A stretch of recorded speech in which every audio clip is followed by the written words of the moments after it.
మంచి మాట. మీ విజయాన్ని అడ్డుకునేది నీలోని ప్రతికూల ఆలోచనలే. కింద పడ్డావని ప్రయత్నం ఆపితే చేసే పనిలో ఎప్పటికీ విజయం సాధించలేరు ఫ్రెండ్స్. ఇతరులతో పోల్చుకుంటూ నిన్ను నువ్వు తక్కువ చేసుకోకు. ఎందుకంటే నీ పాత్రను నీ అంత అందంగా ఇంకెవరూ పోషించలేరు కాబట్టి. కష్టాలు వచ్చినప్పుడు కాలాన్ని తిట్టకు, నాకే ఎందుకిలా అవుతుందని.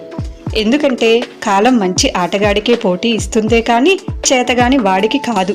ఆడి చూడు, గెలుపు చాలా గొప్పగా ఉంటుంది. జీవితం ఒక చదరంగం లాంటిది. ఆటలో వేసిన ఎత్తును, జీవితంలో చేసిన తప్పును రెండూ వెనక్కి తీసుకోలేము. తర్వాత ఎత్తును సరిగ్గా వేయడం తప్ప. కోపంలో పేదోడిగా ఉండు, ప్రేమలో కోటీశ్వరుడిగా ఉండు. నీకోసం నువ్వు బ్రతుకు అంటే ఇతరులు బాధపడుతున్నా ఇతరుల ముందు ఆనందంగా ఉండమని కాదు అర్థం. నువ్వు అతిగా ఆలోచించి బాధపడొద్దు అని అర్థం ఫ్రెండ్స్.